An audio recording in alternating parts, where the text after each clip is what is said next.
Hello, hello, hello, hello, hello. Hi, everybody. Hi, everybody. Hi. Did your live get pulled? Yes, of course it did. Of course it did, bro. That shit, I was unhinged. Crashing out. Crashing out.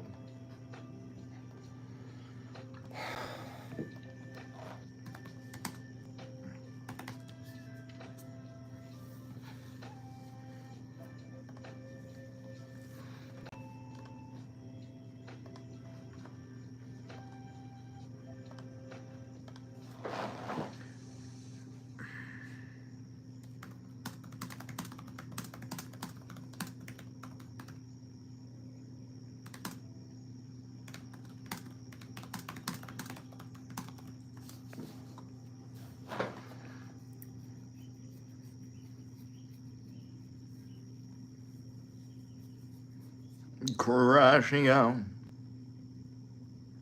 I thought you were just too pissed and we're done. No. Got rid of TikTok? It's back on the App Store. Alright, let's get some fucking, let's get some notes here.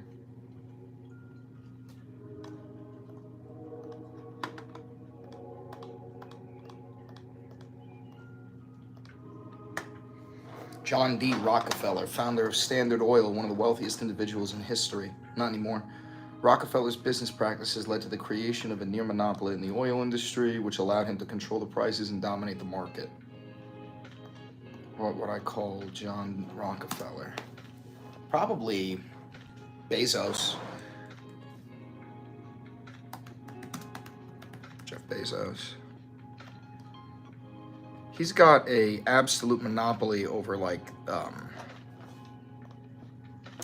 online market. You know what I mean?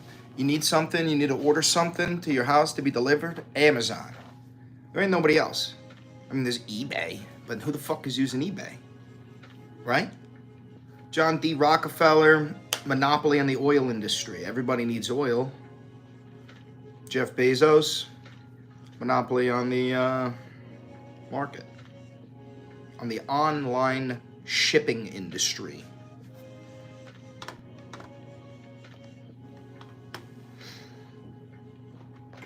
Excuse me. How you doing, Ash? Andrew Carnegie, steel magnate. Okay. Hold on.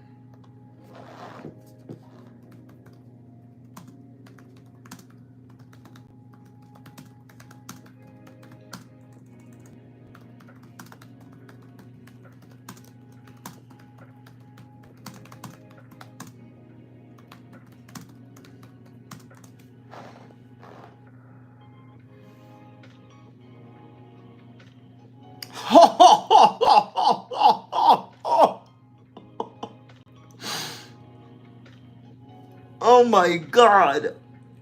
Yo, alright, listen, I don't know how you guys feel about AI. How do you feel about AI? Like ChatGPT?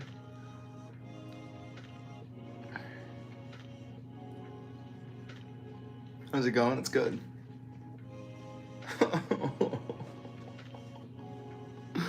Okay, because I don't like fully trust it, but sometimes I'm curious to see what the AI will say. I asked ChatGPT just now. I said, compare the robber barons of the Gilded Age to modern billionaires. Give me one billionaire for each robber baron. Because, you know, they got like Rockefeller, Carnegie, JP Morgan, Vanderbilt, all that shit. And it goes, comparing robber barons of the Gilded Age to modern billionaires is an interesting exercise. And it goes, number one, John D. Rockefeller, modern equivalent, Elon Musk. Andrew Carnegie, modern equivalent, Bill Gates. JP Morgan, modern equivalent, Jeff Bezos. Cornelius Vanderbilt, modern equivalent, Warren Buffett. Jesus Christ. Oh my god. Oh no. Oh no. Oh no. Oh no. Oh no. Oh no. Beans, get off the fucking screen. Get off the screen. Mencius mold bug. Sounds like some shit Hermione Granger would say. Mencius mold bug. Thoughts on Hitler? Evil.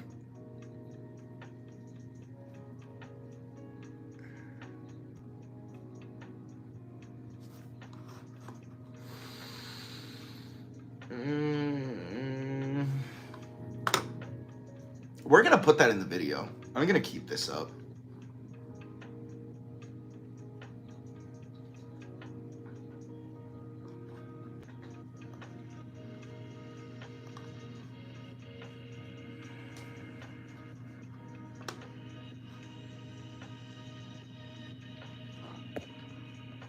He was great. Bye.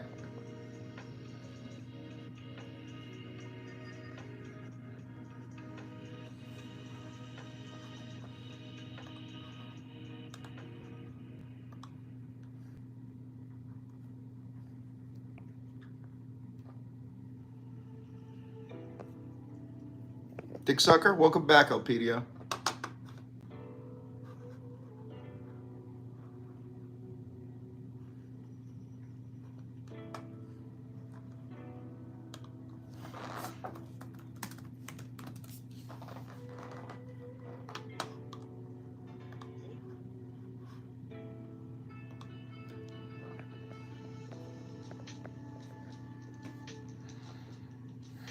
Ooh, Elpedia, that's really fucking weird, bro. Really weird.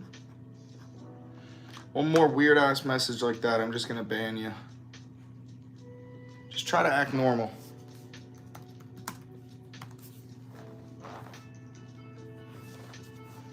I know I'm high. I don't care. Act normal. Act like you fucking been here before, dude.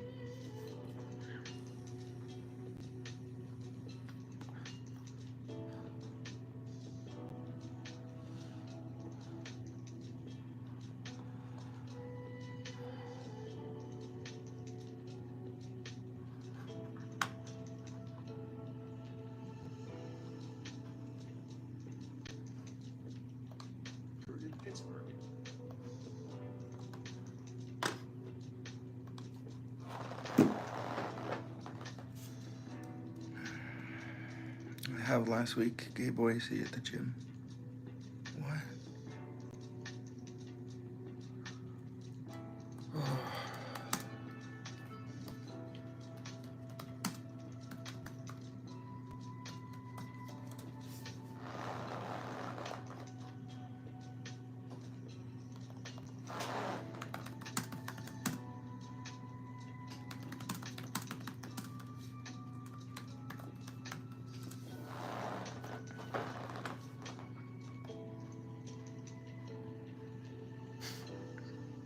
It's remarkable.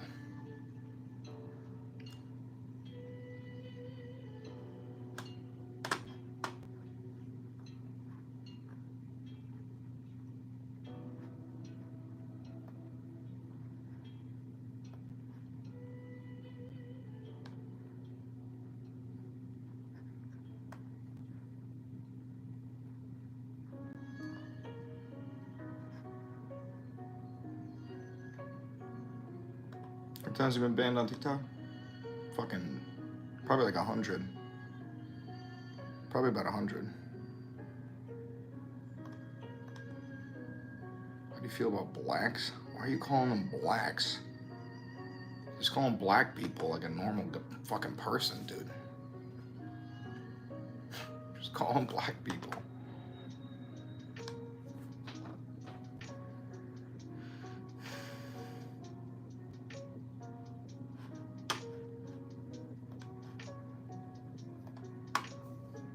All right, Elpedio. Say goodbye. Say bye-bye. I'm gonna put you in the corner for 24 hours. You can come back tomorrow once you've thought about yourself a little bit. Bye-bye.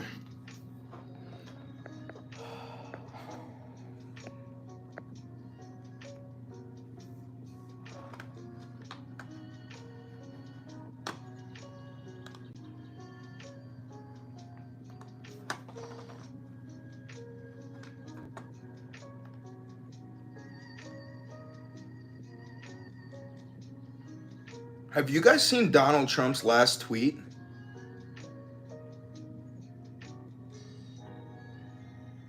Have you guys seen Donald Trump's most recent tweet?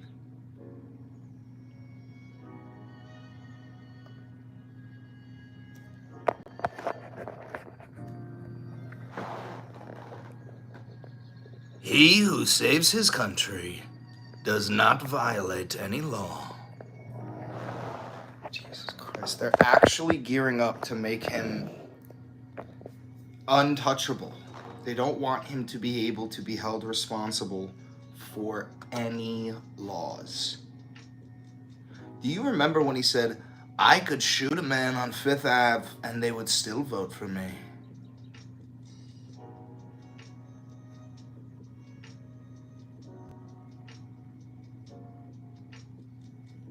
That's also hilarious coming from a 34X felon. Guy's got 34 felonies. Guy's committed 34 fucking felonies.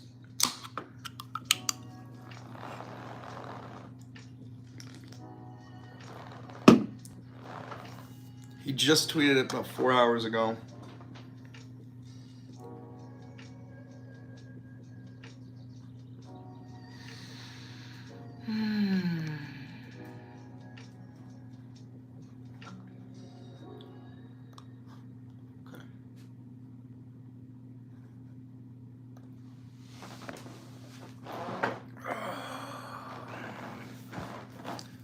So we got Robert Barron's little explanation. Robert Barron's ended up leading to the Enlightenment era. Progressive era. Okay.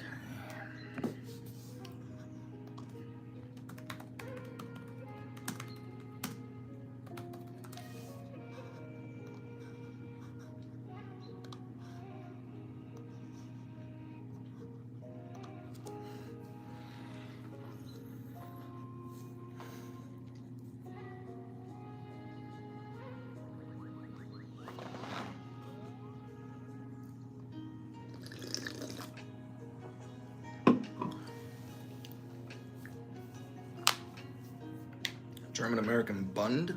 Never heard of it. Welcome back, Jake. Welcome back, brother.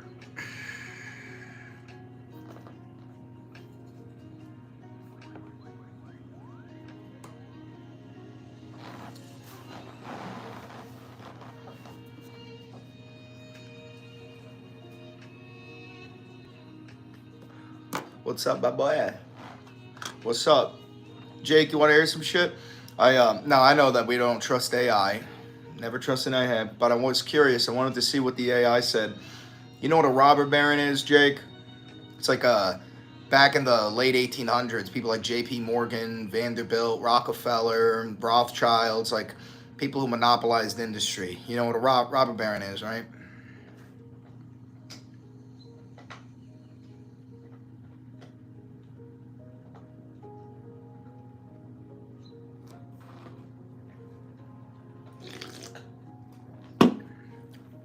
We know this? Oh, I didn't know if you were here. I asked the fucking AI. I was like, yo, give me some modern examples of robber barons. And it's like Elon Musk, Jeff Bezos, Mark Zuckerberg. Like, oh, Jesus. That's why Trump is Netanyahu's daddy? You think Trump is Netanyahu's daddy? No, you got that whole relationship wrong, bro. He ain't walking the dog. The dog is walking him. I mean the other way around? Okay, good. But Netanyahu is not an example of a robber baron. He's not a billionaire. He's just a political leader. He's just a political leader.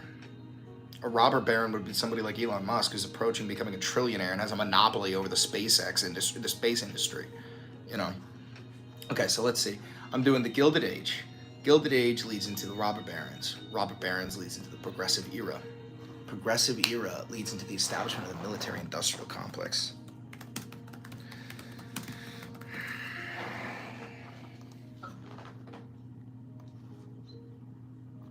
Military-industrial complex leads into Cold War and the establishment of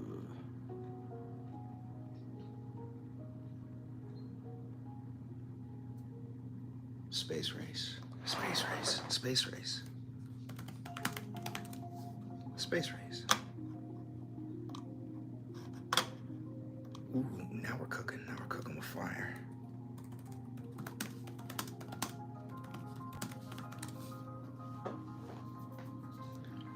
How about the Freemasons founded this country? That's not a conspiracy theory. That is documented evidence. It's not like the Freemasons founded this country. It's that many of the founding fathers were also Freemasons.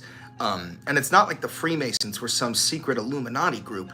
The Freemasons were sort of just like the early example of a union, but not of workers, a union of like intellectual people that genuinely wanted the betterment of their society. That's really all the Freemasons were. And yeah, they had to meet in secret because what they were plotting was treason. You guys have to always remember something. When we often talk about the founding fathers or the Revolutionary War, we phrase it, we think about it from our perspective, right? That, those are great founding fathers. They created our nation. They're heroes. Yes, but they were also treasonous traitors. They were terrorists. They were committing acts of violence in order to establish a new political regime. And they were all, Luigi! They were all British. A couple of them were Irish. I think one of them was French. But Luigi! Come here. They were all treasonous. They were committing treason to their nation. Fucking dog out there in the hallway borking. She don't like that dog when he borks. They were the rebels. Yes. Don't bork back. Don't bork back. Be the bigger woman. Be the bigger woman. Be the bigger woman.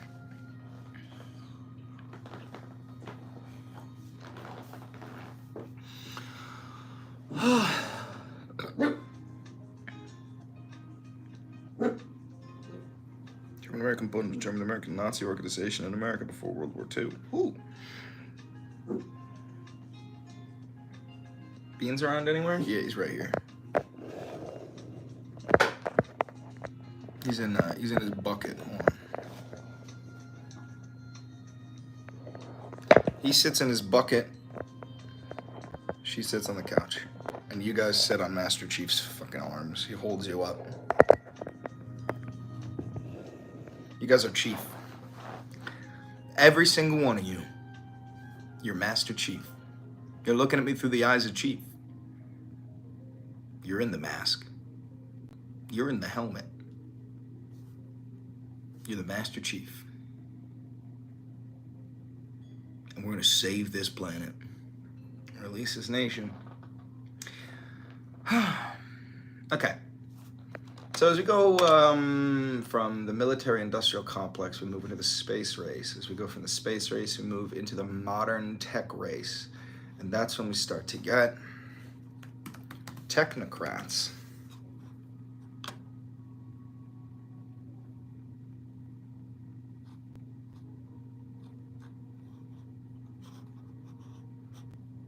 From the technocracy, we get tech feudalism.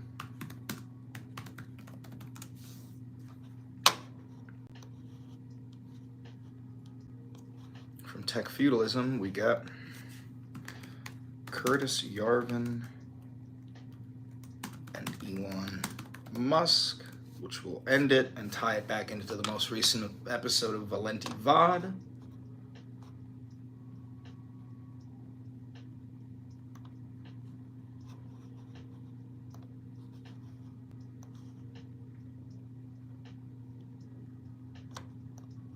In which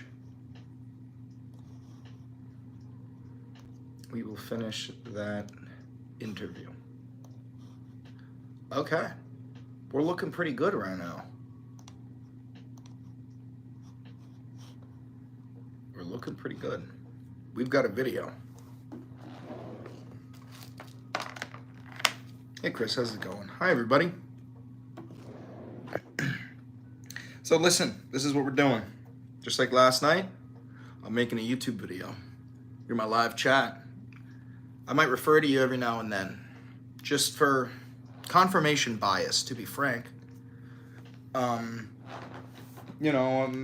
might be like, hey, just a reminder, we're doing this live. If you ever want to watch me making these videos, that's between 6 and 7. Videos are usually done around 7, shit like that. Okay? No, my apartment allows animals. There's an extra fee, yes, I have to pay more. Let's not say that we want dictatorship again, chat. Let's not do that. Okay.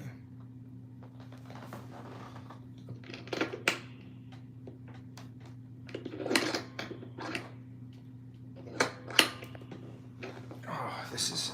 I have to tighten this.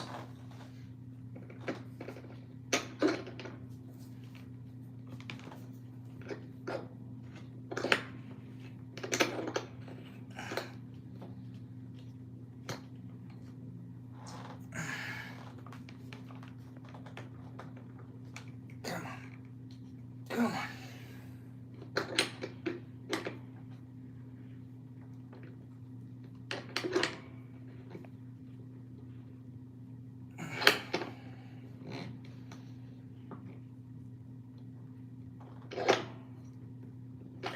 That'll do.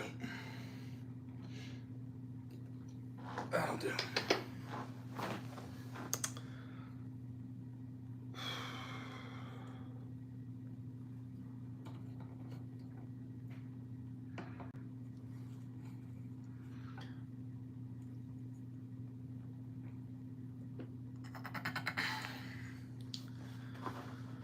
Christ.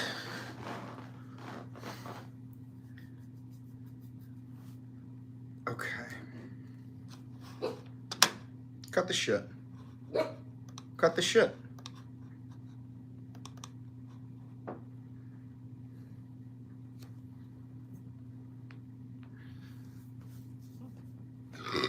Oh.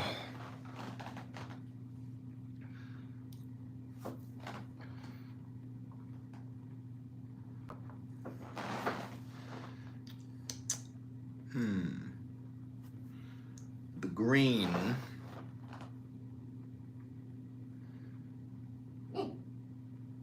It's not really green enough. It looks way better here than it does there. That's not terrible. Waluigi. Cut it out. No, that doesn't work.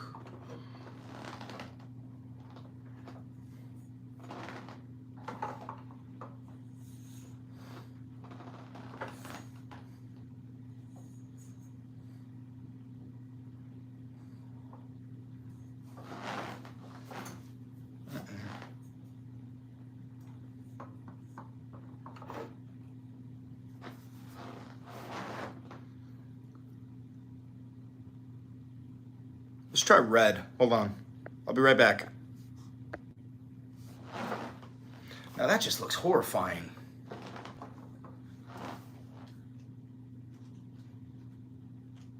That just looks horrifying. Look at this.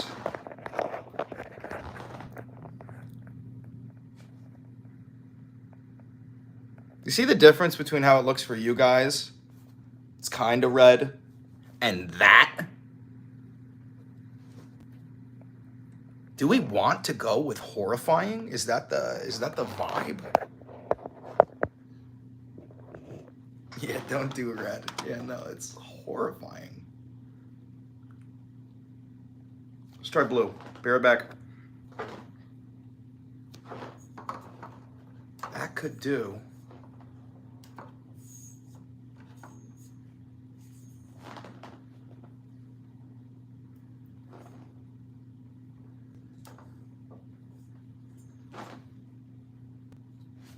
Let's try this. I know blue's nice for you guys, but it's not about you. It's about this. It's okay, but what I am curious about is if I do this.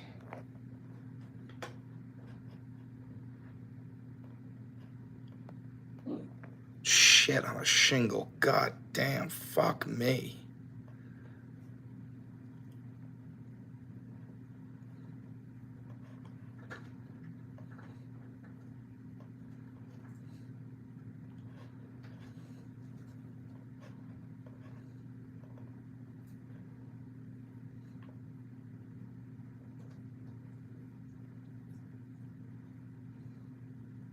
Ooh, that's it.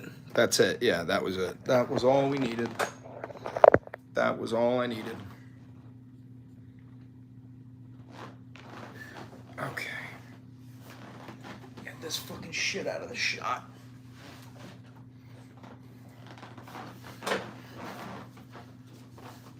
Oh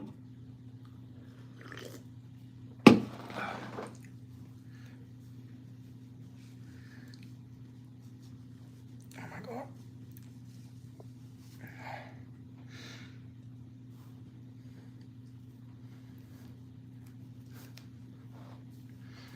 I'm so good looking.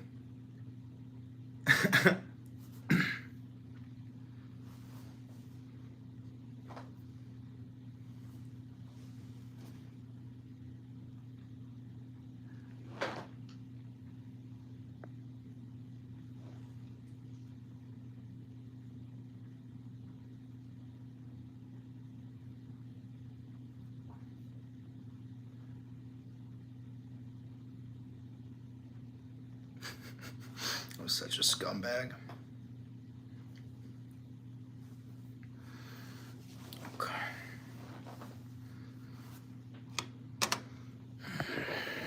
Okay, Unc, calm down. Yes, sir.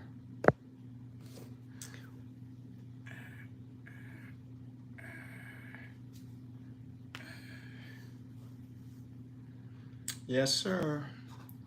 Okay. I gotta turn off the fans. Got like 3 fans on. Ugh.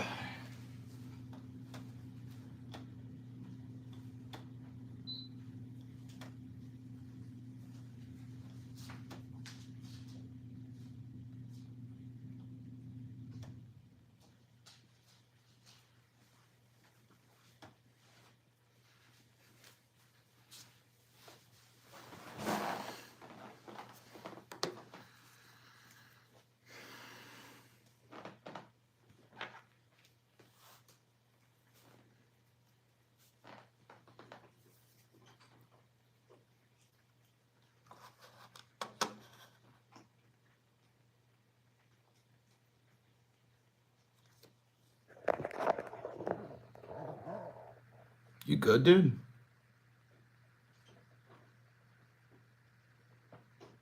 Yeah, get settled. Get settled.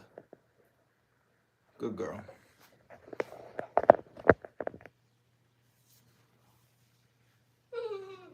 What? What do you want? You got a chair right here.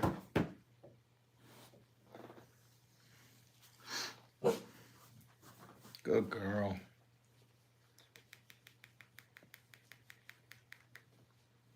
You want to come over here? No? Okay, then fuck off.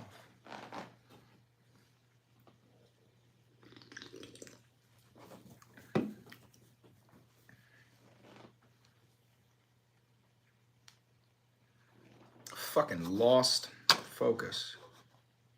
I hate when it does that.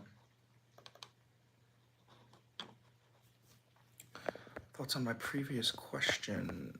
I didn't see any previous question from you guys. I'm sorry.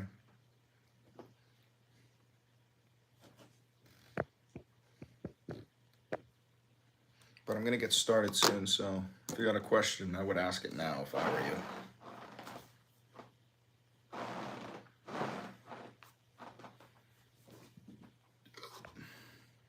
Why won't this shit fucking focus?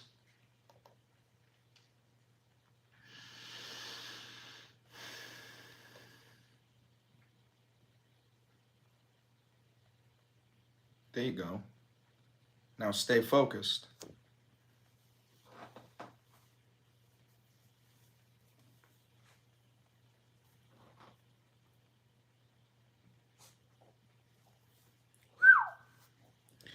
Trump acknowledging potential bias with Elon and saying he can't do anything with those companies with the whole government efficiency thing. Sorry, I don't know what you mean. I don't know what that means. The fuck is that, bro?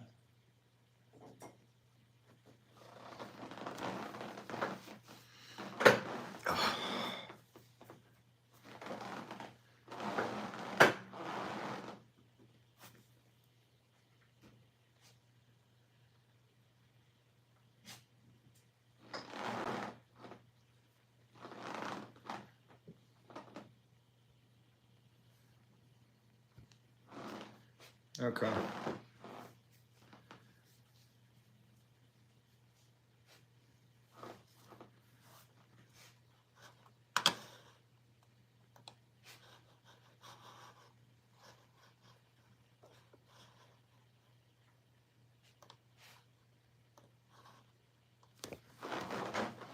Okay.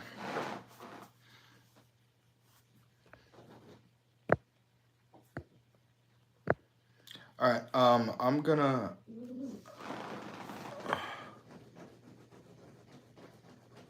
What the fuck?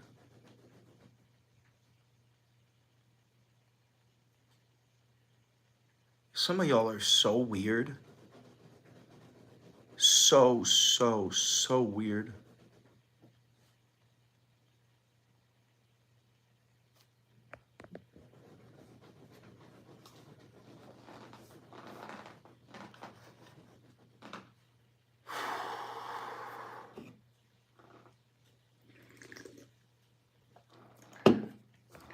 No comment? No. I am doing this. I'm not really going to be paying attention to that chat. I'm going to do this.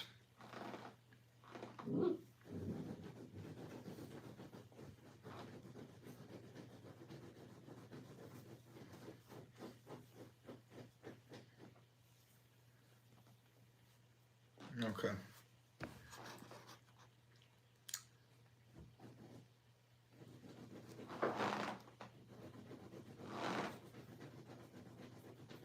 Audio. Audio test. Audio test.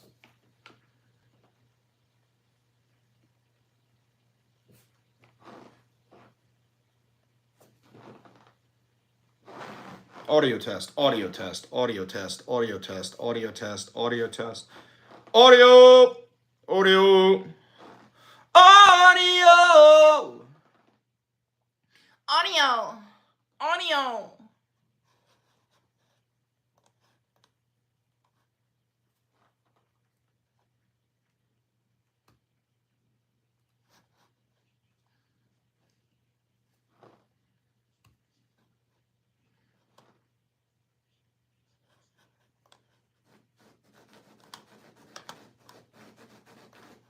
Okay. We're going to wait for Luigi to stop scratching the floor.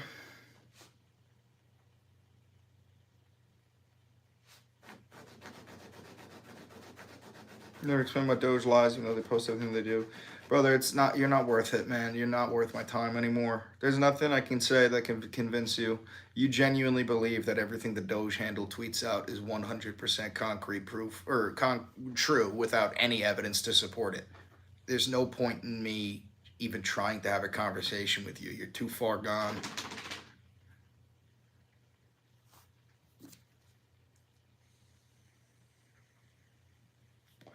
There's other people who could actually be converted to the right side that use critical thinking, logic, reason, things like that.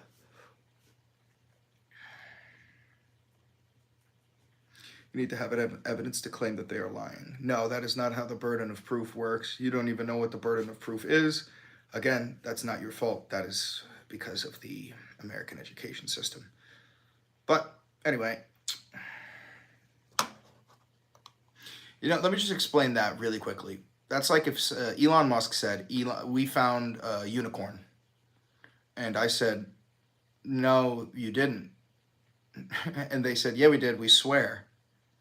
And then I said to you, and you believed it, even though there's no evidence of the unicorn. And then you said to me, you have to prove that unicorns are not real. That's not how proof works.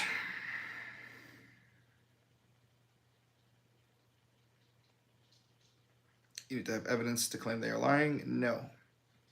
They post other evidence? No, they do not. Again, you're too far gone, brother. There's nothing anybody can say to you to convince you of the truth. You're in a cult. You have a mental disability. Anyway, I'm going to start this video. Any last words, guys, before I start this video? I will be tuning in with you.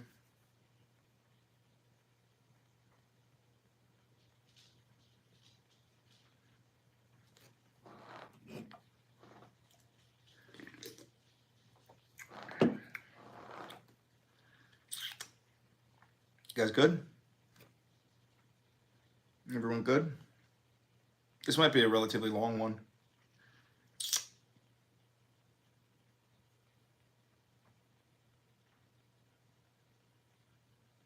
All right, catch you on the other side. Fuck. As soon as I click start recording, let's check texting me. No, I'll text her back later.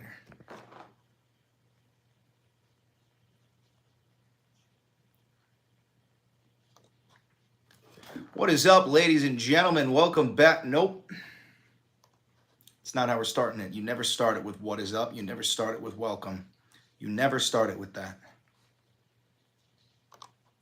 The second Gilded Age is upon us, ladies and gentlemen. Hi, I'm Chris Valenti. Welcome to The Rabbit Hole. This is our second episode. Before we get started, make sure you like, subscribe, comment down below, hit the notification bell, and most importantly, donate $7,000 to the channel. So what exactly is the Gilded Age? Right? What does the word gilded mean? Well, see, the term Gilded Age, it was coined by Mark Twain in the late 1800s, and it's in reference to the word gilded, which is something that is plated in gold, right? But on the inside, it's rotten. It's not actually gold. And when we're talking about the Gilded Age, that's referring to a period between the 1870s and the 1890s, right before the progressive era, right, where we start to see major reformation, you know, things like unionizing, women's suffrage, all that good stuff. So I thought that today, in this rabbit hole, we're going to do a deep dive into the Gilded Age and robber barons and how the second Gilded Age is truly upon us, with the modern billionaire CEO playing the role of the robber baron. So I'm going to whip up the Wikipedia here for you. Now, guys, of course, Wikipedia, it's not exactly the most trusted source, but when it comes to something historical, you can usually trust it to be true. I wouldn't trust it for a modern opinion. In the United States history, the Gilded Age is the period from about the late 1870s to the late 1890s, which occurred between the Reconstruction era and the Progressive era. It was named by 1920s historians after Mark Twain's 1873 novel, The Gilded Age, A Tale of Today. It was a period of rapid economic growth. Now, here's the thing about that, guys. This period of rapid economic growth, it was only for a select group of incredibly wealthy men who controlled the businesses at the time, right? So when we're talking about the late 1800s, right after the Civil War, one of the most important things is the creation of railroads, right? Once we got the transatlantic railroad, we got a fucking, the Pacific Railroad, my bad. We got a railroad that went all the way from the East Coast to the West Coast. That connected these two oceans. That meant global trade could now be a thing as long as we have ports on each side, right? And that's when we start to see this massive growth in, you know, the steel industry, the oil industry, lumber industry, and these industrial giants of the time start to take over. So what I did, and again, this is another example of things that, you know, do as I say, not as I do. I went over to ChatGPT and I asked our boy, I said, hey, listen, Chat, tell me the names of the most prominent robber barons of the Gilded Age. And I thought that we ought to just go over a little bit of the history here, right? So as we know, the robber barons, now they get that name because a baron is, you know, somebody who's incredibly wealthy and owns all of the land. It's like an old fucking term in terms of like fiefdoms, right? But they are robber barons in terms of like they have monopolized the entire industry that they run, and they just destroy competition so that they can charge exuberant amounts of money for whatever that they're offering because they're the only offer on the table, right? So what would, like, in my opinion, what would a modern example of that be? Well, I would say Apple. Apple is sort of like a monopoly where, of course, you could always get a Samsung phone, but there's no iMessage, right? And that's and they were recently sued for this. That part of the reason why there's not much innovation in the cell phone industry is because Apple has a monopoly over like the texting industry. Although the Samsung phones are indisputably better in terms of like the camera quality and the video quality and all that shit. It's simply one thing that has been monopolized, which is iMessage. So I would use that as just an example. So let's go through the list of some of the robber barons during the Gilded Age, right? Exploitation of workers, accumulation of vast fortune. Now, here's some of the most prominent figures. You got John D. Rockefeller. We all know Rockefeller, founder of Standard Oil, one of the wealthiest individuals in history. However, Elon Musk's wealth, approaching trillionaire, would have put John D. Rockefeller to fucking shame. Rockefeller's business practices led to the creation of a near monopoly in the oil industry, which allowed him to control prices and dominate the market. Oil, that black gold. Andrew Carnegie. You're going to recognize a lot of these names. a steel magnate who built the Carnegie Steel Company. Carnegie is often credited with the rise of the steel industry in America. He was also a philanthropist, donating much of his fortune to educational and cultural causes. Ain't that nice? That is one thing about Carnegie, is he is less of a bastard than the other billionaires. Granted, he's still a fucking bastard. Actually, I don't think any of these people were billionaires. Billionaires did not... That wasn't even a fucking prospect. Nobody thought anybody would become a fucking billionaire. Excuse me. Anyway, we've got J.P. Morgan, a powerful banker and financier. J.P. Morgan helped consolidate many industries, including railroads and steel, and he was a key figure in the development of American capitalism during the Gilded Age. Cornelius Vanderbilt, known for his work in the railroad and shipping industries. Vanderbilt built the New York Central Railroad and is one of the richest men in America during his time.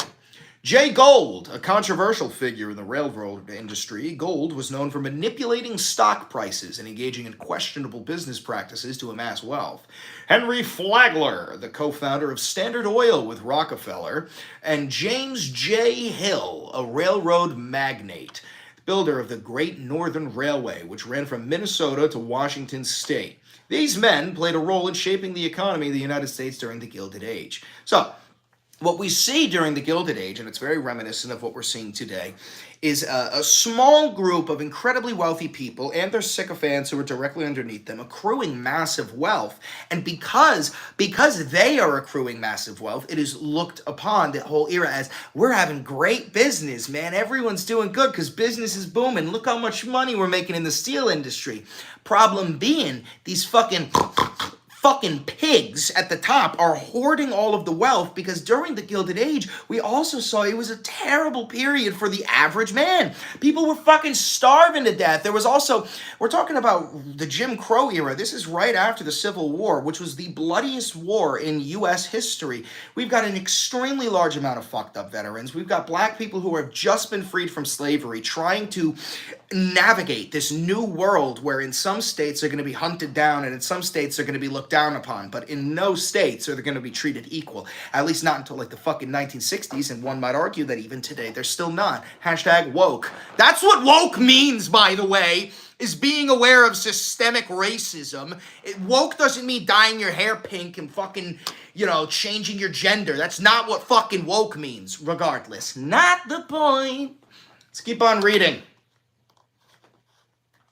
Railroads were the major growth industry with the factory system, oil and mining, the finance increasing its importance. Immigration from Europe. This is also a big thing, guys. During this Gilded era, the immigration from Europe started to rise, right? And the thing is, although there was always anti-immigrant sentiment in the United States, we've always been an inherently racist country, we weren't stupid enough to turn away all the immigrants, because back then, at least, we understood that the more people, the more business, the more business, the more money. And now we have such a failed education system that there are unironically, MAGA rat himbos who want to literally close down immigration entirely. Fuck illegal immigrants. They don't want any immigrants to come into this nation. They say this is America for America only, which is not only inherently racist and stupid, but it would destroy the U.S. economy. There's people in this chat. I'm doing live right now. As you guys know, we go live as we film the videos. There's people in this chat right now who I guarantee would advocate for that exact same system. It's unironic. It's hilarious. So let's talk about robber barons. Robber baron is a term applied by the 19th century muckrakers. Now, the muckrakers are the people who fought against them. Journalists, writers, and photographers of the progressive era who claim to expose corruption and wrongdoing in established institutions through sensationalist publications. I'm a muckraker.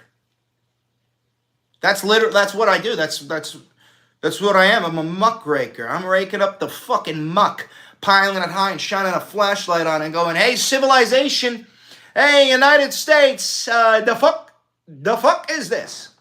Anyway,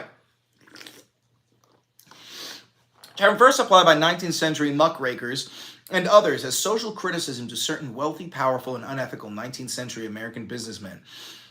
The term appeared to use as early as August in 1870 with the issue of the Atlantic Monthly magazine. By the late 19th century, the term was typically applied to businessmen who used exploitative practices to amass their wealth. Now, as we know today, guys, there is no such thing as an ethical billionaire. Anybody who is a billionaire has used unethical work practices in order to accrue that wealth. There's no other way to accrue that level of wealth. So you could say the same thing about the modern billionaires, the 735 people who control all 365 million of us, and we have to just get on our knees and take it. You know, that's these people. This is why I call Elon Musk a robber baron. It's not because that's a fun term to say. It's because no, he quite literally is a robber baron. Same thing with Jeff Bezos. Same thing with Mark Zuckerberg, Sundar Pichai. They are all robber barons. They don't consider you to be equal to them. They think you are. They think they are superior to you, and that they should have more control over the government than you, because clearly they're smarter and better because they're billionaires and you're not. So, sorry. It's fucking disgusting. So, what we started to see, now this is how we're going to connect this to Elon Musk, what we start to see as we move into the 1890s is the progressive era, right? Which sort of like, as you sway one way, there's going to be an equal and opposite reaction that swings all the way back, right? And this Gilded Age it's terrible for the average worker. Nobody's making any fucking money. People are dying in the streets of starvation. And suddenly things switch back. In the 1890s, it's a period characterized by social and political reform efforts. Reformers during this era, known as progressives, sought to address issues that they associated with rapid industrialization, urbanization, immigration, and political corruption, as well as the concentration of industrial ownership in monopolies, right? Now, this is something that never really left, the idea of a monopoly. And although we have some like laws that were established under Teddy Roosevelt to try and fight against the monopolies, things have changed. The rules and regulations that we used to have in order to keep the billionaires in check have all been tossed out the window. Don't forget that under Teddy Roosevelt, we had like a 90% tax for the 1%. People who were making, let's just say hypothetically, $1 billion a year, they would have to pay, get over here, $900 million back to the government. Luigi is about to bark. Luigi, don't fucking do it. Don't fucking do it. She hears a human baby in the hallway. We talked about this last video. Every time she hears a fucking human baby. And so now I've got to talk over the human baby, and I just got to keep on ranting. And that's okay, because we'll start talking about the military-industrial complex after we finish the progressive era. The progressive era, it moves into the 1920s. We start to see major things like women's suffrage movement, not the civil rights era, the end of the Jim Crow era, and the establishment of some unions, right? Labor laws and shit like that. People are starting to understand that the workforce is much more important than the few billionaires who are in control of everybody else. That is when, after World War I, we see the establishment in the beginning of the military-industrial complex, right? The military-industrial complex is the relationship between military, defense industry, and its government, right? And the driving factor between this relationship is the corporations that profit on both sides, right? So like in the United States, what we started to see in the 1920s, and then it really hiked up during World War II and immediately after, was this transitional period of companies like Ford and GM, Ford and General Motors, going from making cars for the average worker to creating tanks and jeeps for the military and engines for these vehicles, right? And we start to see the creation of, Raytheon. Is it Raytheon? Yes, I believe. No, it's Halliburton, right? To start farming oil for this massive military machine. We start to see, what is it? Lockheed Martin, I believe, is established for radar studies, shit like that. The beginning of this world that we know today, it really spawns in right before World War II. And we start to see even like people like Ettore Boiardi, right? The Italian man who used to sell jarred red sauce across the United States. Chef Boyardee transitions into starting to sell MREs and rations that are like perfectly packaged to be shipped overseas. The whole idea is that as we realize that we can monopolize war itself, we can create weapons that we sell to other people across the planet, and as long as there is warfare somewhere, we will benefit from creating these weapons. And you start to see, right, these industries are created, especially in like red states, right, where factories are brought up that employ 100,000 people, and this is a factory that's creating tank and plane parts for during World War II. So now you have politicians are motivated to make deals with these wartime production sectors because of how many jobs the wartime production sector is offering to the constituents. And if you want your constituents to vote for you, you gotta say, hey, I'm gonna make a deal that'll get more jobs. I'm not gonna cut that factory because they create bombs. No, you guys are getting more and more money from it. That's when we start to see the inception of lobbyists, right? These people who represent companies from the military-industrial complex, whose their whole existence is designed around creating tight-knit relationships with politicians so that laws can be passed that will better benefit the profit margins of these companies. And it's not just the military-industrial complex. It starts to spread into all sorts of technology because we move into, after World War II, the space race, guys. The Cold War. The space race is a competition between the United States and the Soviet Union to achieve spaceflight superiority during the Cold War. So like we were talking about in the late 1800s, the importance of establishing railroads so that trade can be better used. Now, as we move into the Cold War era, we start to see how important space flight superiority is. The idea of it's not about air superiority, it's space superiority. Who has better satellites? Who can get further out? You know what I'm saying? And that's why we start to see the inception of weapons like the rods from God, which are just like tungsten rods the size of telephone poles that come barreling down at Mach fuck anywhere on planet Earth. And, it's like a bunker buster, but patrolling planet Earth. And it's sort of like having a gun to the entire planet. Shout out Tony Stark, right? So, as we move into the space race, we start to see even more of a rise in these monopolizations because NASA needs the technology in order to beat the Soviet Union. So hundreds of millions, billions of dollars from the U.S. government is scattered out to the most wealthy technocrats, the people in Silicon Valley who are truly on the leading edge of making new technology. They start getting massive government grants in order to just research. You no longer have to fund your own organization. The government will fund it for you because we are actively in a fight against the Soviets. Who can hit the moon first, right? And that's when you start to see this incredible growth of wealth among the military-industrial complex, the space complex, and that's when we start to see the beginning of technocrats. A member of a technically skilled elite. An example of a modern technocrat would be somebody like Mark Zuckerberg or Jeff Bezos or Bill Gates or Elon Musk. People who are not just skilled coders. People who are so wealthy that they have accrued political power because of their skill in that technological field, right? Now, why are we bringing up technocrats? Because now, as everybody's been talking about Curtis Yarvin, also known as Mencius Moldbug, he's been even talked about on mainstream media. I'd like to say that I helped lead that charge, is the idea of feudalism, techno-feudalism, is being brought out into the public light. The rock has been lifted, the worms are in the sunlight, and now it's time for everybody to be fucking birds. So, if you've watched the most recent episode of Valenti VOD, then you know all about Curtis Yarvin. Excuse me. Because I made a deep dive into him. It's the most recent episode. Definitely go check it out. But what we're dealing with here is techno-feudalism is the idea that big tech companies have replaced capitalism with a new system that resembles feudalism. Now, of course, if you don't know what feudalism is, it's the fucking, dude, it's the old medieval castles. There's a king at the top, and then a couple of lords, and then a couple of guys down here, and then a couple of landowners down here, and then all the fucking peasants, right? It's a mini monarchy. That's what feudalism is.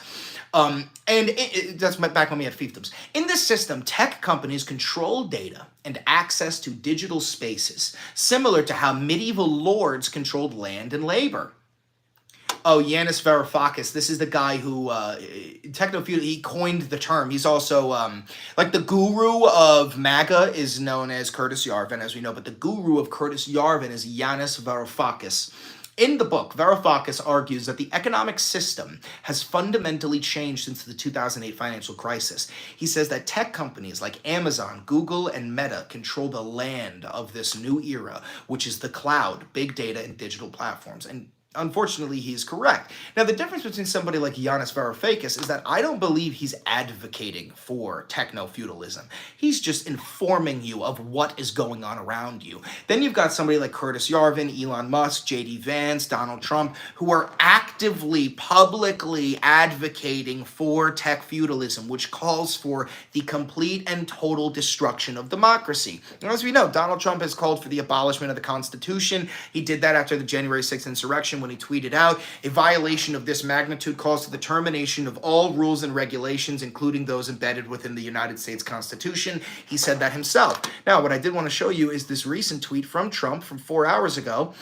He who saves his country does not violate any laws. Now, what does that mean? It means that he wants to be a king. A king can't break any laws. We already know that the Supreme Court has ruled that a president cannot be held liable for any illegal action that they do. But what this new plan is to say that because I am the president and because I am trying to save this country, quote unquote, I could literally commit a murder and you can't do anything about it. And he said that right when he started running. I could shoot a man on Fifth Avenue and they would still vote for me. And he was right, because he's developed a cult of personality, right?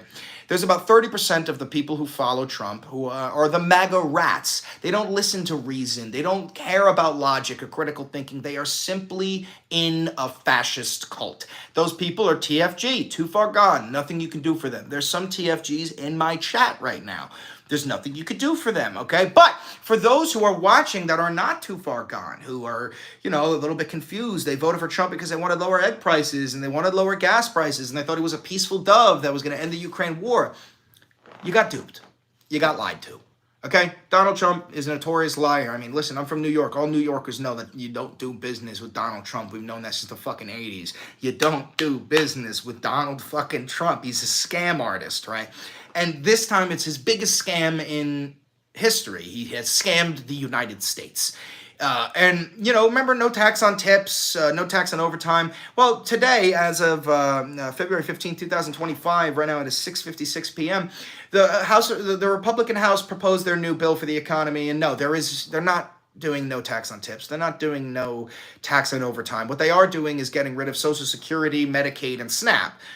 They're getting rid of health care for 72 million Americans. They're getting rid of access to food for 42 million Americans. And they're getting rid of Social Security so that they could take all of that money, put it back into Trump's pocket so he could then write government contracts to hand out to his robber baron friends like Elon Musk, who's made over $15 billion in government contracts already. Not to mention the $600 million contract that was just signed yesterday for for Washington, D.C. to buy like a whole fuckload of armored Teslas,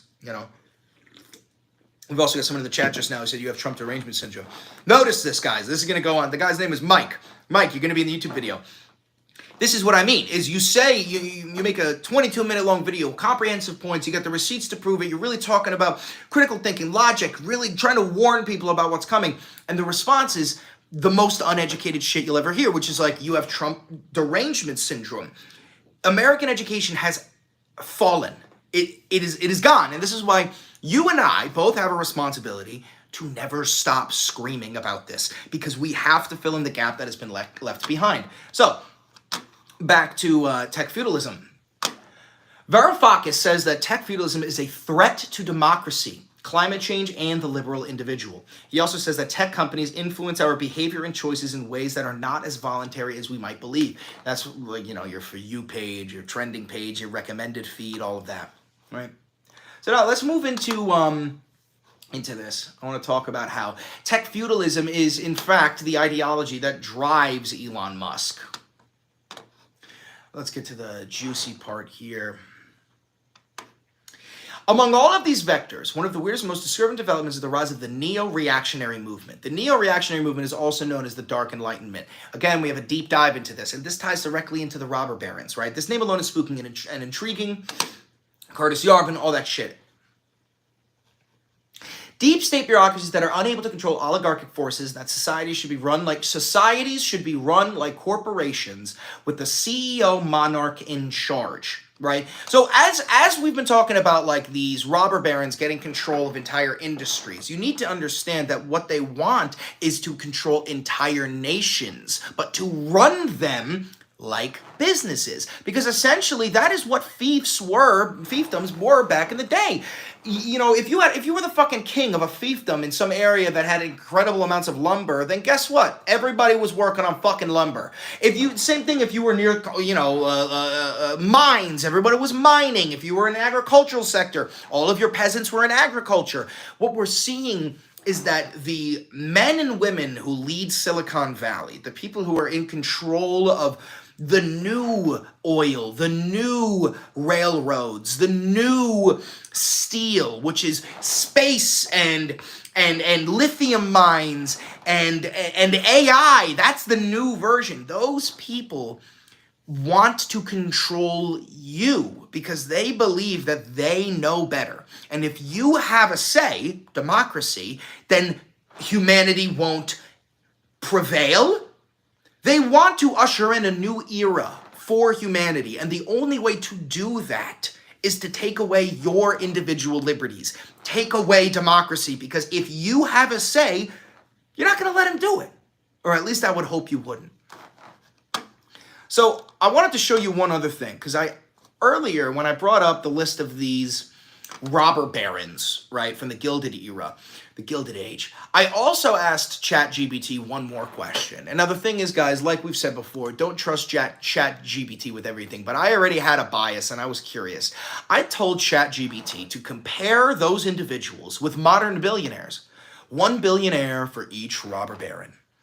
And ChatGPT's immediate answer was this. John D. Rockefeller, modern equivalent Elon Musk. See, Rockefeller, he was in Standard Oil. He was the oil farmer. Elon Musk is in energy, transportation, and space exploration. Andrew Carnegie of Steel, he would be the modern equivalent of Bill Gates. J.P. Morgan for Jeff Bezos. Like we've talked about, Jeff Bezos has a monopoly over the online shipping industry, the same way that J.P. Morgan had a monopoly over banking and finance, and everybody used it. Cornelius Vanderbilt for Warren Buffett in the exact same industry. Jay Gould be Carl Icahn. Henry Flagler, Richard Branson. James J. Hill, modern equivalent Larry Page. In summary, this is from the chat here. The comparison shows how these modern billionaires, like the robber barons of the Gilded Age, have amassed enormous wealth by dominating industries. Though the industries themselves have shifted from raw materials, steel and oil, the railroads of the past, to tech, e-commerce, and aerospace, both groups face scrutiny for their business practices, with criticism often involving monopolistic behavior, exploitation of workers, or influence over government. However, the modern billionaires tend to face more regulatory scrutiny in the form of antitrust actions and labor movements compared to their Gilded Age counterparts, who often had more unchecked power. Now, the reason why their Gilded Age counterparts had more unchecked power is because nowadays we have these phones, these apps, we have 24-hour news cycle, we have constant access to the flow of information, so it's a lot harder for these billionaires to hide their actions, especially when you're a billionaire like Elon Musk, who is actually usurping the Senate, the House of Representatives, the Congress, the Supreme Court. He's in the Oval Office wearing a fucking t-shirt with his son. He's doing press conferences instead of the president. Elon Musk is the king of the United States, and Donald Trump is just a little puppet beta bitch gimp that he always has been. Now, the reason why that is because the robber barons, they made Trump a deal. They said, see, Trump is an egotist, right? He's a narcissist. He's an egotist. He's got little dick syndrome. Trump's got this tiny little fucking orange dick, and he's always wanted to be a billionaire. He's always wanted to be accepted into this secret community of the super uber wealthy, right? So he made this deal with all the wealthiest people, these whales, that they would help bolster up his meme coin that he profited $2 billion off of the day before inauguration, and the coin itself has profited at least $50 billion since. But regardless, they would bolster up his meme coin and turn him into a real billionaire as long as he simply gave them the federal government so they can dismantle democracy piece by piece, as you're seeing with Doge, right? Everything he's doing is illegal, but your vote doesn't matter anymore because the DOJ can't do anything anything. They have no authoritative body to arrest Elon Musk for all the illegal bullshit that he's doing. So because of that, these billionaires are establishing this tech feudalism. Democracy will be dead by Christmas unless people do something about this. So, to every military member watching this, every single member, you took an oath to defend the Constitution from enemies both foreign and domestic. Right now, it's domestic time. So what I'm trying to say to you, it's legal to think. It's not legal for me to say it. So I'm going to think it. And I hope you're picking up what I'm putting down. But it's time for you to remember your oath. Anyway, let's keep on moving here because we've got a couple of things here. Just so you can understand the gravity of the situation. Elon Musk now controls 2/3 of all active satellites. Okay? The Internet satellite constellation, which is built and operated by Mr. Musk's company SpaceX, has grown an average of 3 satellites per day since 2019. I want to see the rest of it. Yeah, so Elon Musk now owns 62% of all satellites orbiting planet Earth, right? And holy shit. Elon Musk now owns 62% of all satellites orbiting planet Earth. And if you understand anything about like the modern technological era, is that satellites control everything. If you don't have satellites, you don't have the internet. You don't have the internet, your country descends into anarchy in about 2 weeks. And the only nation strong enough to destroy the United States is, you guessed it, the United States. So right now, your life is dangling in the hands of Elon Musk. If Elon Musk decides that you're not worthy and he just turns off the satellites, you're fucked. Right? So he is not only a robber baron, but he has effectively turned into the most successful robber baron in history. Now, I got a video from Robert Reich here. It's 6 minutes and 11 seconds. So what we're going to do is change the speed to 1.5. And we're going to watch this together. It's a 6-minute long video, and Robert Reich explains this better than I ever could. Here we go, ladies and gentlemen. It is showtime. We're going to be pausing it every once in a while for fair use.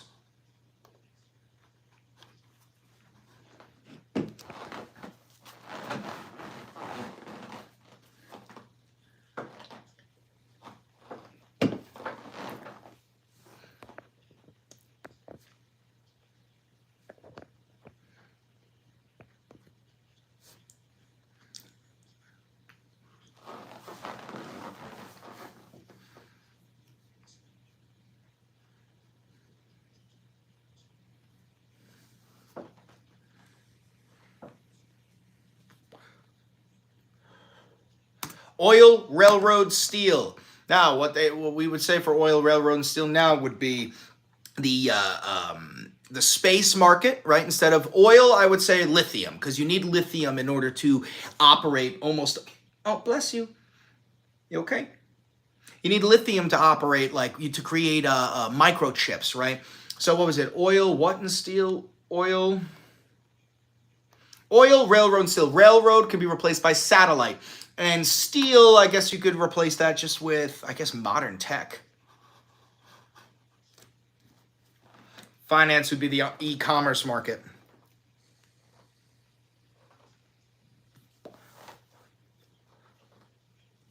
Hi, Cascada. Thanks for being a fan.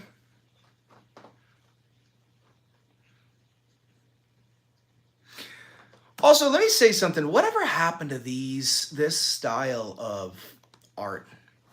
Why don't we make that shit no more? You know, this shit would hit hard if that was Elon Musk and Jeff Bezos. And I did that with my last thumbnail on Valenti Vaughn. Go check it out. But I ain't no fucking graphic designer. Why ain't we doing this no more?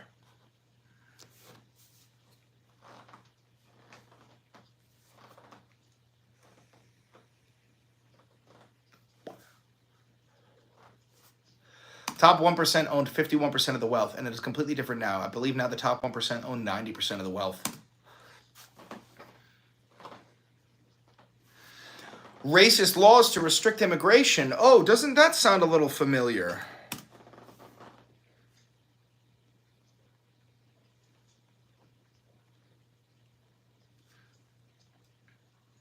So, just so you know, they are trying to bring back children working. We saw on Fox News, I forgot that guy, one of the Republican congressmen who came on Fox News and said that, no, children should be working. They should be developing money to pay for their own lunch. And that was his argument to dismantle the free lunch program in schools, is that kids should be working and paying for their own lunch. Workers organizing labor unions. Elon Musk targets labor unions all the time. He's actually been sued by the SEC and the Department of Labor for union busting numerous times.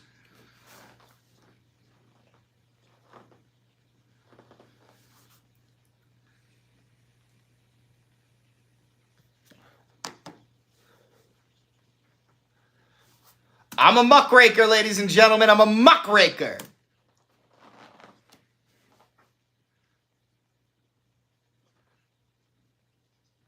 Teddy!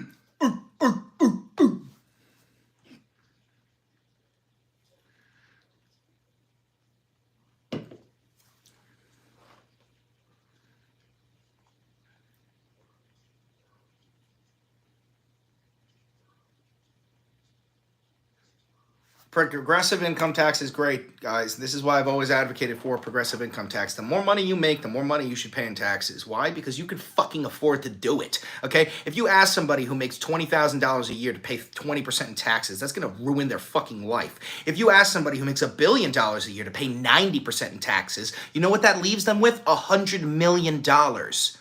If you can't survive off of $100 million a year, you don't deserve to survive. Are you fucking kidding?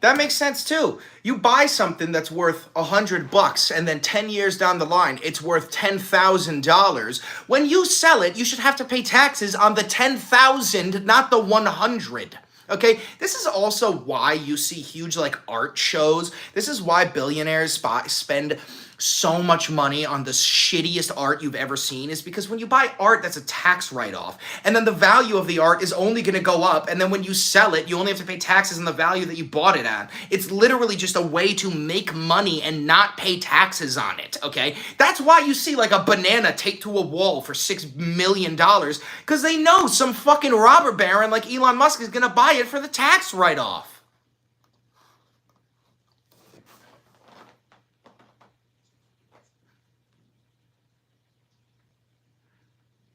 The New Deal.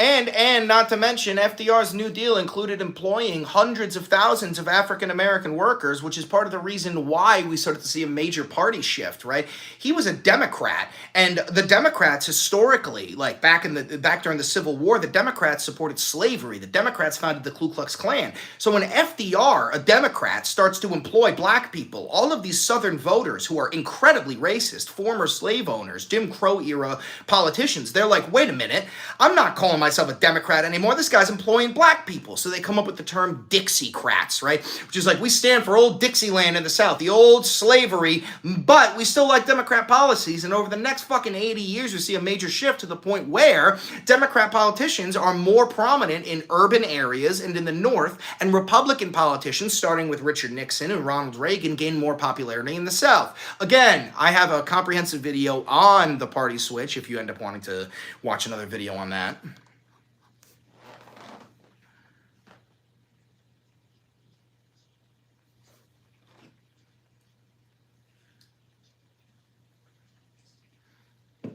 Yes, we have.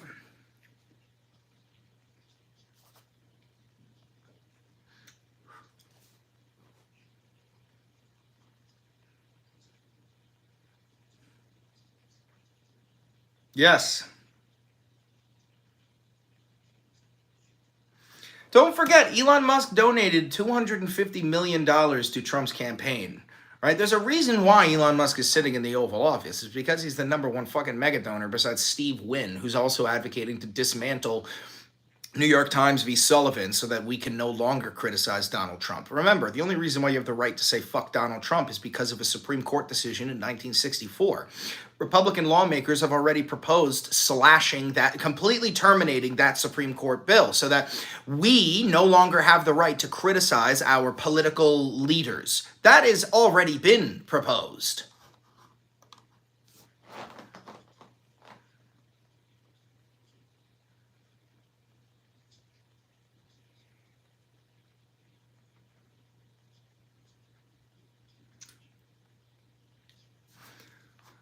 Real quick, guys, we get somebody in the chat. I thought this was funny. I donated $50,000 to Trump's campaign, and I wouldn't pay about this crybaby a penny for TP. I'm assuming toilet paper. I know that we shouldn't read the chat during these videos, but let's be honest. This person doesn't have $50 to donate.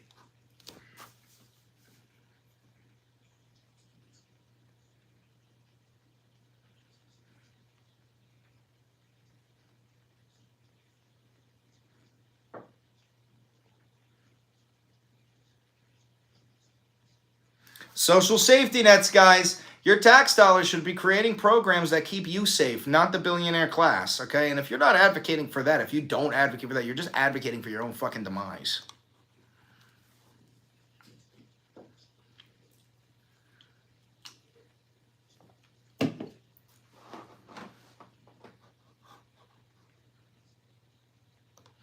Thank you, Robert. God, I fucking love Robert Reich. And I believe I have one last thing here. This is a 12-minute long video. We're going to skip that one. So, guys, I hope that through this video you have seen the connection between the robber barons of the Gilded Age and the robber barons of the modern Gilded Age, the second Gilded Age. Elon Musk, Jeff Bezos, Mark Zuckerberg, Bill Gates, right? Warren Buffett, okay? You should always remember that these people, they will be keeping a close eye on you, okay? So it is your job to be keeping a close eye on them. Again, thank you for watching. Make sure you like, comment, subscribe, hit the notification bell, and above all else, donate $7,000 to the channel. I love you, and I'll see you on the next video. Bye. Hell yeah. Hell yeah. How's everybody doing? I know a whole bunch of MAGA rats came in here, probably been like foaming out of the mouth, screaming while I'm making my video. Everybody okay? Grown man copy pasting boohoo. These are Trump supporters. They're barely grown. You see the same guys. You don't give them the attention that they are so desperate for. It's like that's what they want. I gotta tighten this up. This thing keeps getting looser and looser every time I use it.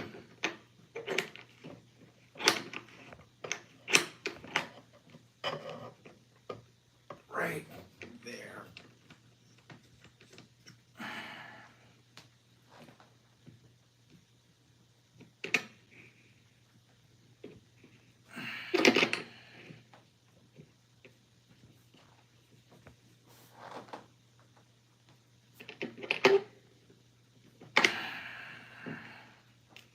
There we go. That'll do. That'll do. This dude, quiet as a church mouse in person. Dude, look at how angry you're getting. You're like getting to the point where you're like, I'll meet you in person. You know, I bet you wouldn't stand up in person. You're in a YouTube comment section. I'm just making a YouTube video. At the end of the day, you have to understand you have a mental disability to the point where you're like so angry. Think about what you're doing with your day, with your Saturday. This is what you're doing on your Saturday night. It's bizarre. And because you're so original, I know what you're going to say. You're going to be like, well, look at you. Look at what you're doing on your Saturday night. I'm working. I make money doing this. You don't make money in the comment section. I do. Every comment boosts my engagement rate. Don't you understand how an algorithm works, how social media works after all this time? More comments, more likes, more people, it goes into the feed. That's how this works. I make money laughing at your bitch ass. No, you don't. You don't make money in the comments. That's not how that works. This is what you do on your Saturday line and spew lies. No, everything I said was factually correct, and I have the receipts to prove it. You'll be able to watch it on YouTube in a couple of minutes, too.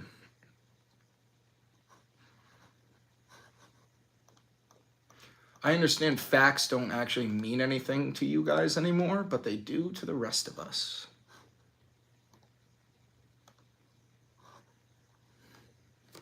Thank you for boosting my engagement rates, though. Please keep on hate commenting. It will get more people to watch. Let's make sure the video sounds good. The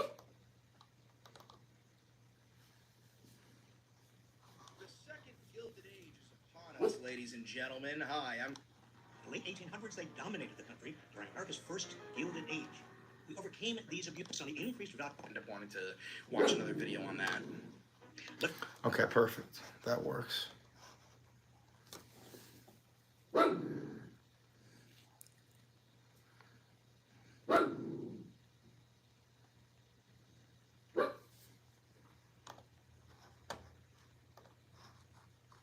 Guys, you don't need to fight my battles for me. If they're insulting me, it doesn't matter. If they're insulting you, go ahead and fight. But please remember, like, every comment helps me. Thanks for the $5, man. I appreciate you. Every comment helps me. Unironically.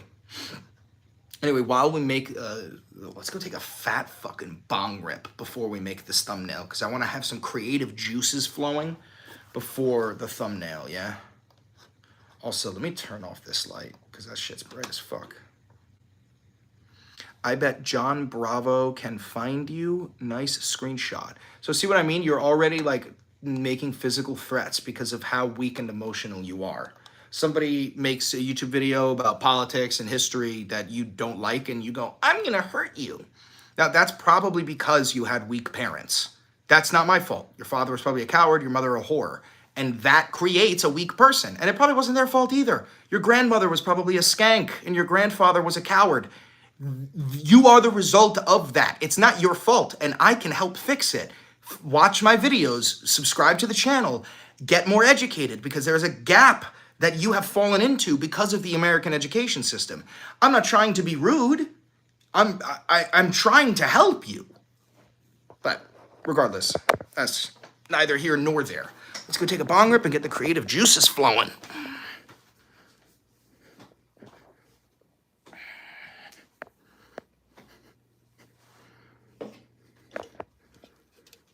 Be civil, and then this statement. What did I say? That was not civil. What the fuck did I say?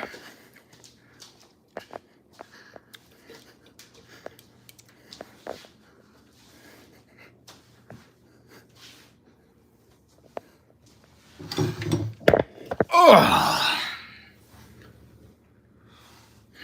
Grandmother a skank? Is that not true? Is that not true? I'm fairly certain that's true. Jack Black wannabe, thank you. Just keeping you honest? Yeah, no, but I'm sure that is the case. I'm sure this guy's grandmother had like 10 children.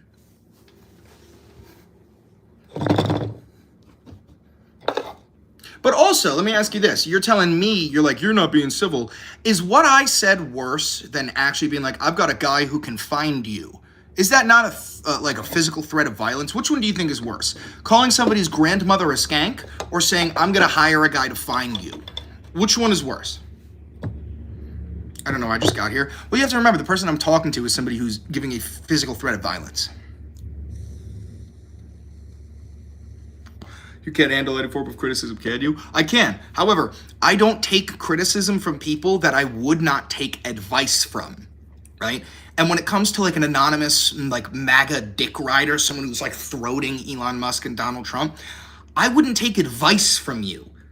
So your criticism means nothing. It's like the old saying, I know what you cheer for. Your boos mean nothing. And that is the case. When Elon Musk sig-heiled on the world stage, you guys cheered for it. So now, like, your boos mean nothing. Your opinions mean nothing.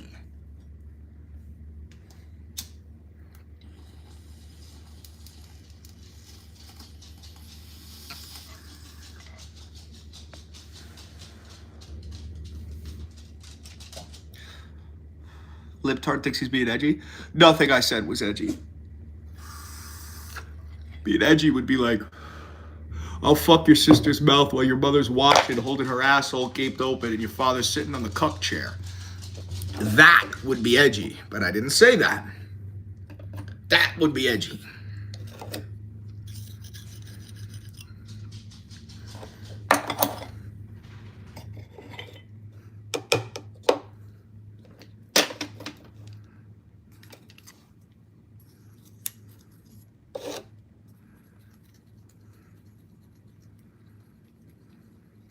Hello. Welcome, Velos. Welcome, welcome, welcome.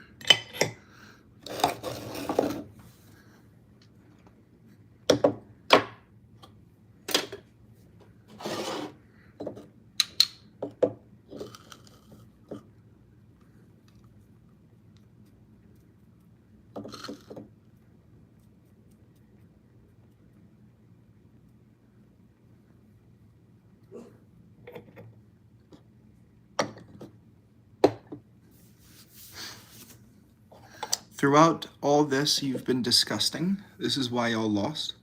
What have I said throughout all this that was disgusting? And I'm assuming when you say all this, you mean like because you've been live for 87 minutes. You mean like the hour-long video? You mean during that I was being disgusting? Or do you mean just now when I called that guy's grandmother a skank?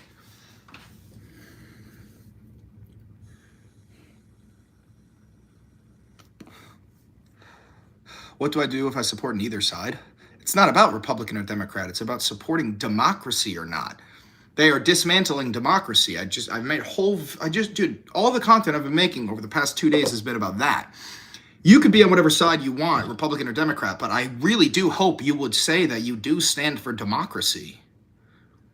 Do you at least stand for democracy?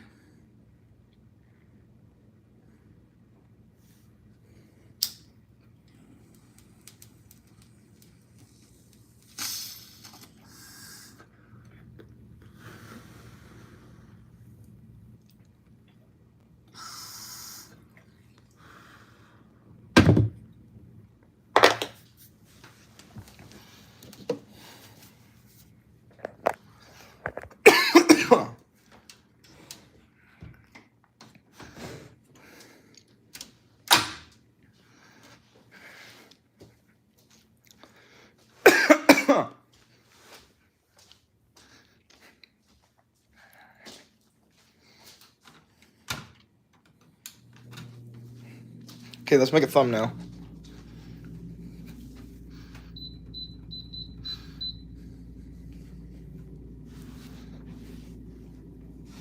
So this whole episode was about like robber barons. So I'm thinking of getting an old picture of a robber baron with an arrow that just leads directly into Musk. It's not actually going to be that complicated.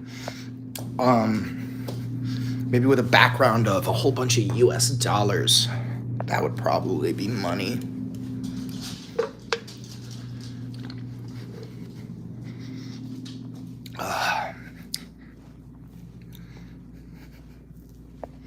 That would probably be money. I think that would hit pretty damn hard.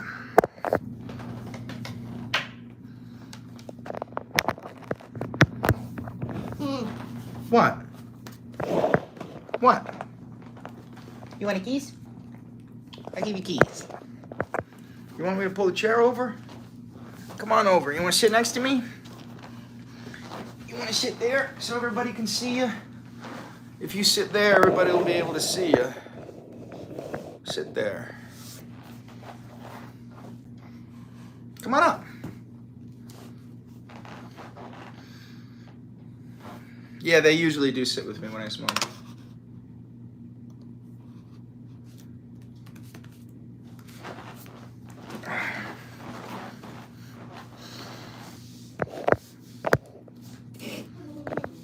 What's the issue, girly pop?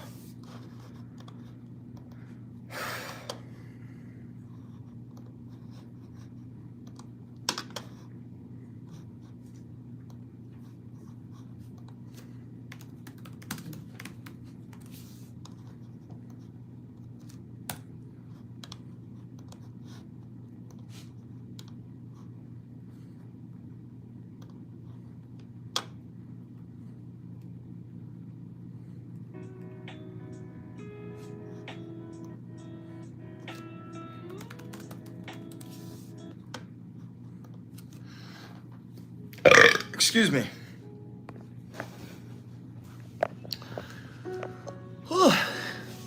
Looking for talking points? No, I'm making a thumbnail for the YouTube video I just made.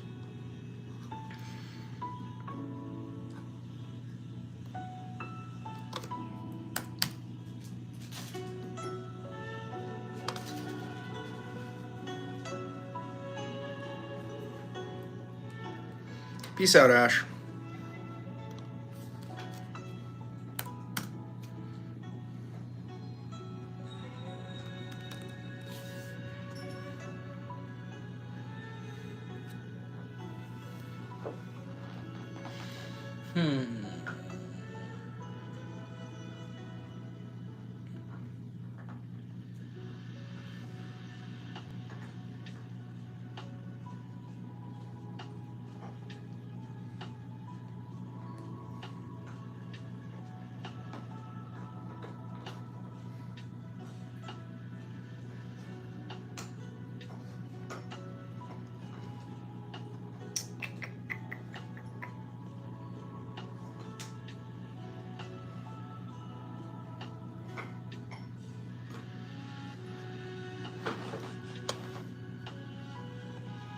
I'm trying to think.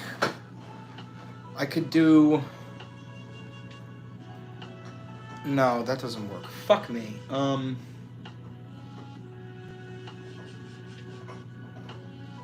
Ooh, what about the Monopoly Man with Elon Musk's face on it?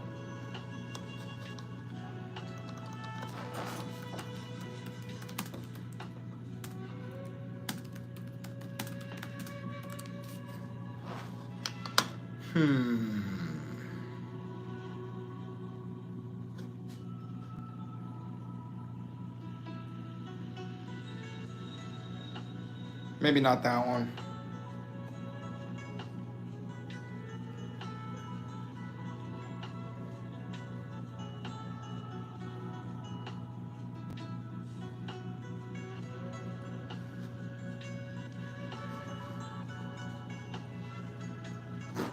Gibraltar Trade Center?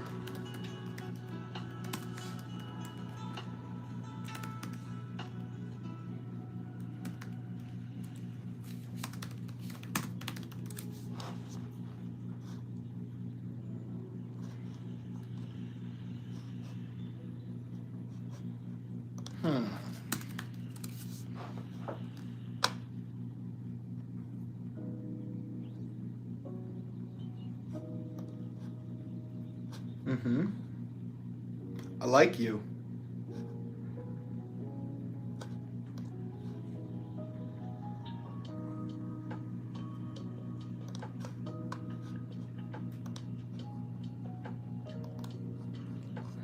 Which Harry Potter house are you a part of, Mystic Boots?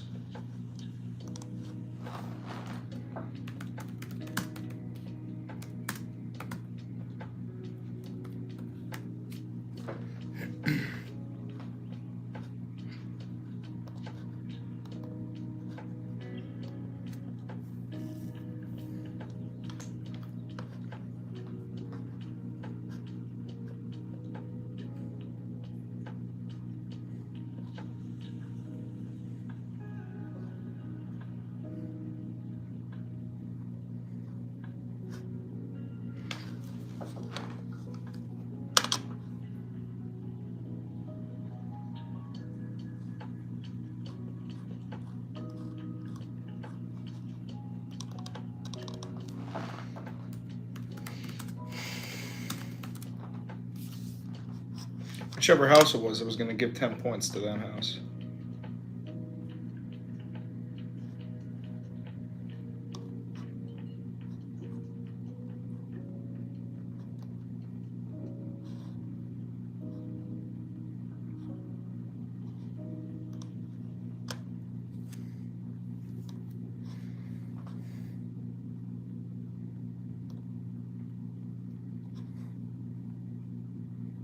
Ooh. It's in public domain. That's from 1883. That's public domain. Give me that fucking shit. That's it.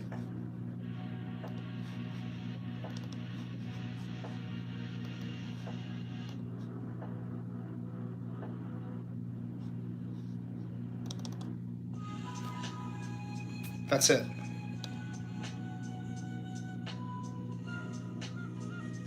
I got a better idea than yours. I'm sorry. I'm gonna scrap that Gibraltar guy. You're gonna love it. Trust me, you're gonna love it.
Okay.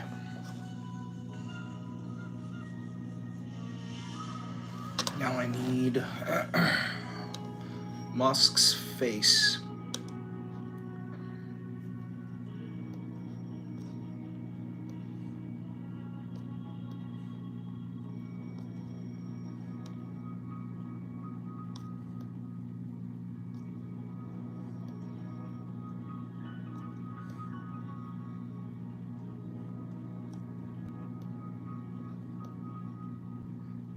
Right there.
Here's an example. Just a small example. I can't tell if I like this or not. Is that good or not? How far away from Civil War? I don't know. Looking for the $5 though. I'm not too sure, brother. You guys like that? Okay.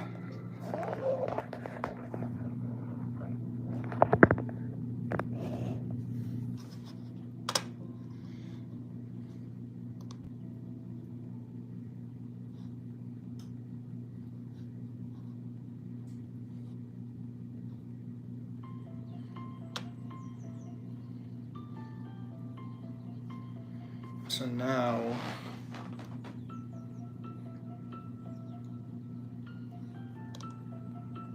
I need a text box.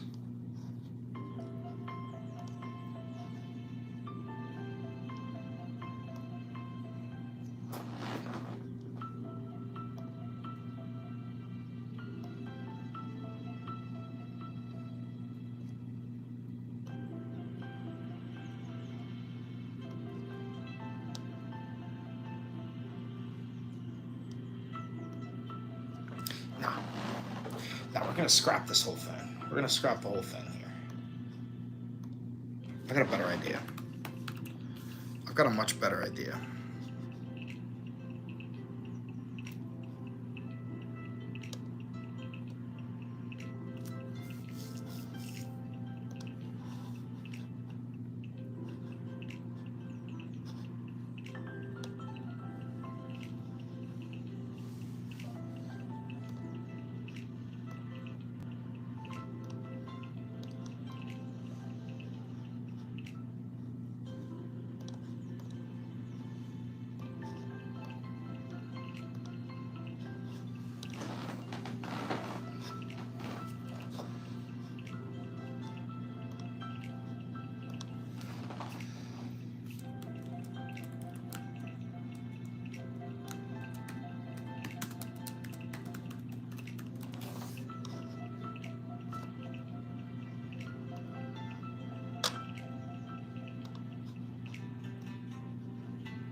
What are we doing? I made a video. I'm just making the thumbnail now.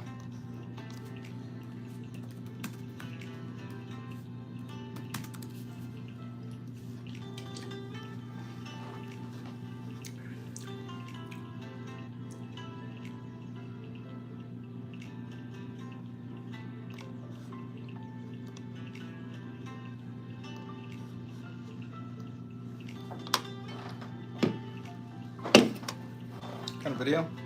All about robber barons.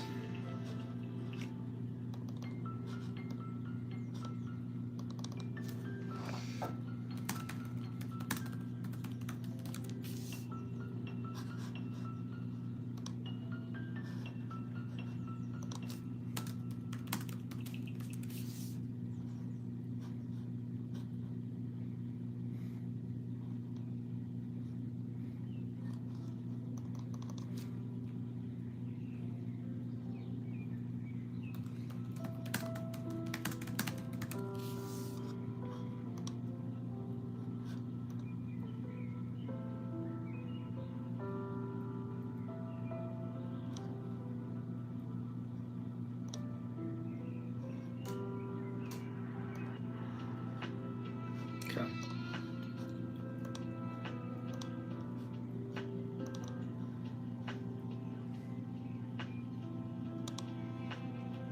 They were offended by your shirt? What type of shirt is it?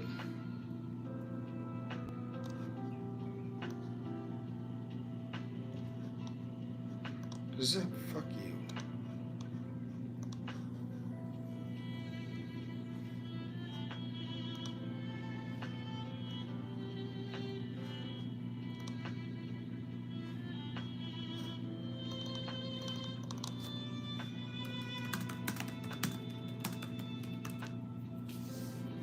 It says Trump. That's so fucking funny, dude.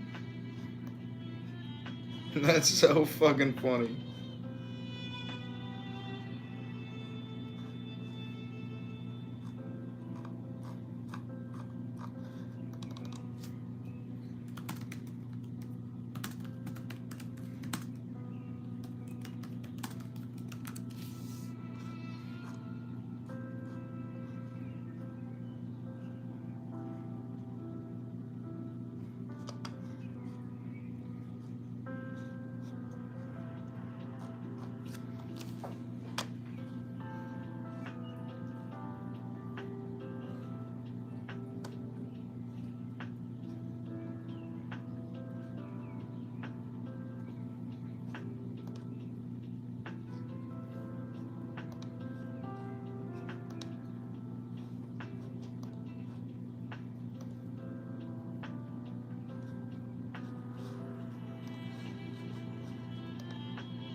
Sorry, I'm not talking to you guys. I'm trying to make this fucking thumbnail. I find thumbnails to be tiring to make just because it's like I'm a perfectionist sometimes.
Okay.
Okay.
What do you think?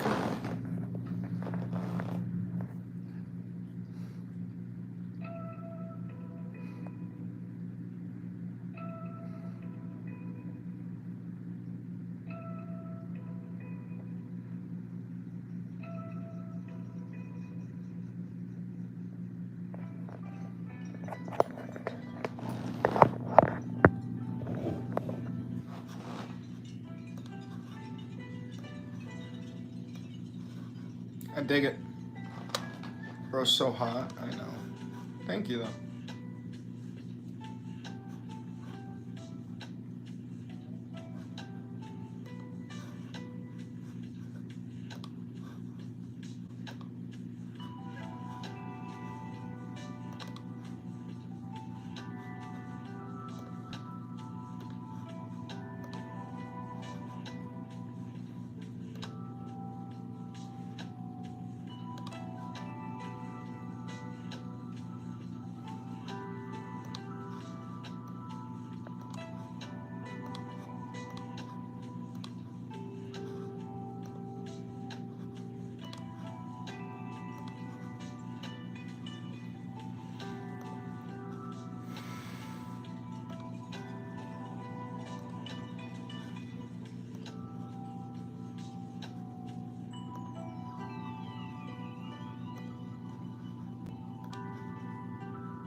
how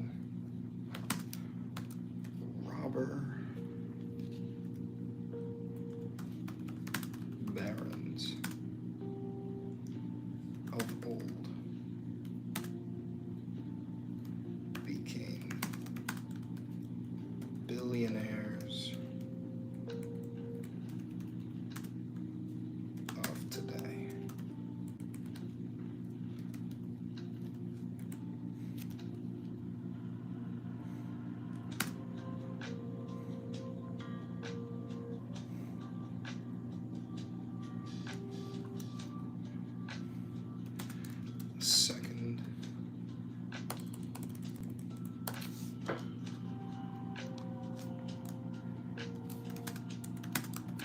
Second Gilded Age.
The Second Gilded Age, how robber barons of old became the billionaires of today.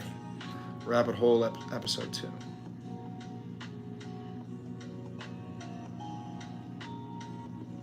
Fuck it. It's already an hour late. I'm supposed to drop these episodes at 7. It's up.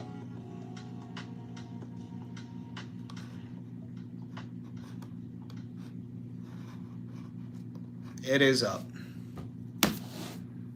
Okay.